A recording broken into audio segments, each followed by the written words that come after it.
Oi, gente, tudo bem? Hoje nós vamos falar um pouquinho de cadeia alimentar. O nome já nos sugere algo, né? Cadeia alimentar é a forma como os seres vivos conseguem se alimentar na natureza, né? Lembrando que os seres vivos, eles podem se alimentar de duas formas, né? Existem os seres que são autótrofos, ou também chamados de autotróficos, que são os animais que conseguem produzir o seu próprio alimento, né? Os animais, ou os seres vivos, melhor dizendo. Por exemplo, as plantas, as algas, eles são seres autótrofos. Então, dizemos que elas são o início de uma cadeia alimentar, porque elas produzem o próprio alimento, né? E depois nós temos também os heterótrofos, ou também chamados de heterotróficos. São seres vivos que não conseguem produzir o próprio alimento. Então, eles precisam se alimentar de outro ser vivo, seja um animal ou uma planta, né? Como, por exemplo, nós, seres humanos. Nós somos seres heterótrofos. E esses dois tipos de alimentação é o que vai nos explicar melhor uma cadeia alimentar, né? A cadeia alimentar ela pode ser aquática ou ela pode ser também terrestre. Todos os animais estão nela, até nós mesmos. Então vamos lá entender como funciona uma cadeia alimentar? Aqui nós temos um exemplo de uma cadeia alimentar bem simples, para que a gente possa entender melhor como que pode acontecer, né? Lembrando que as plantas, no caso, que são seres produtores, ou seja, elas conseguem produzir o próprio alimento, né? Ela que vai dar início à cadeia alimentar, como a gente pode ver aqui. Lembrando que as plantas, elas conseguem o alimento através da fotossíntese, né? Que é um processo com a presença da luz solar, né? Quando o sol nasce, ele irradia sua luz solar nelas, elas conseguem, por meio de transformações que ocorrem da energia solar em energia química, onde ela consiga produzir, além do oxigênio, a glicose que serve de próprio alimento para as plantas, né? Então, as plantas, elas vão ser alimentadas do consumidor primário, que aqui nós estamos sendo representados pela borboleta. A borboleta, ela se alimenta de plantas. Então, ela é chamada de consumidor primário. Lembrando que ela não consegue produzir o próprio alimento. Então, ela é um ser heterótrofo. Essa borboleta, ela vai ser alimentada pelo sapo. O sapo, nós chamamos ele de consumidor secundário. Ele vai se alimentar de borboleta. O sapo, ele vai ser alimentado pela cobra, né? Então, a cobra vai se alimentar do sapo, né?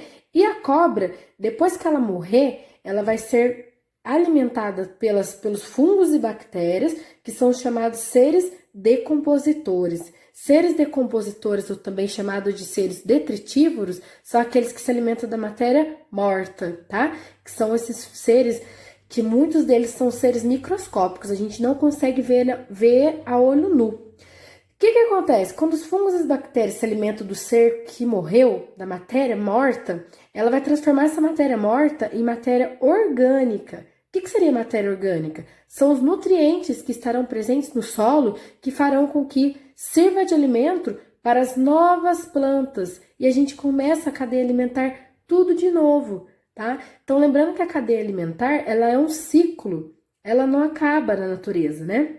Aqui nós poderíamos substituir por vários outros seres vivos. Esse é apenas um exemplo, tá? Então, só para a gente retomar. Então, vem a luz solar, faz com que as plantas produzem o próprio alimento, sirva de alimento para a borboleta, que sirva de alimento para o sapo, que sirva de alimento para a cobra vai morrer e sirva de alimento para os fungos e bactérias. Então, a gente inicia toda a cadeia alimentar de novo. Então, nós temos os produtores, consumidor primário, consumidor secundário, consumidor terciário e decompositores. Decompositor, a gente inicia uma cadeia alimentar tudo de novo, tá?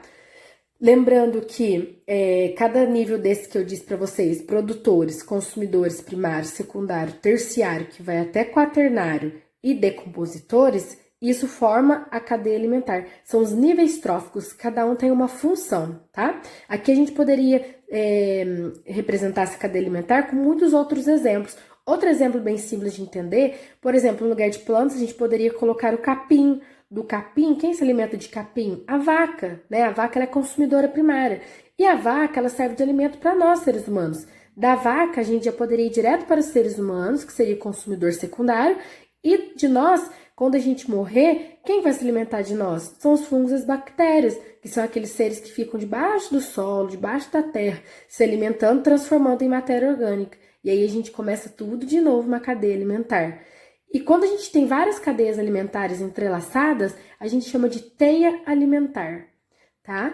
Então é isso, espero que tenha ficado clara a explicação, que vocês conseguiram entender direitinho o que é uma cadeia alimentar.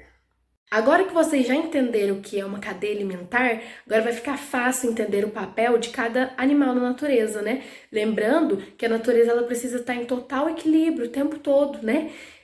Se uma espécie somente faltar, outras espécies também poderão morrer e até chegar em extinção, entrar em extinção, né? Por que isso? Porque às vezes é a espécie que aquele animal se alimenta ou que ele é alimentado, né? Então existem diversos fatores aí que fazem com que os seres vivos eles precisam estar em perfeita sintonia, tá? Lembrando que no ecossistema nós temos fatores bióticos e os fatores abióticos.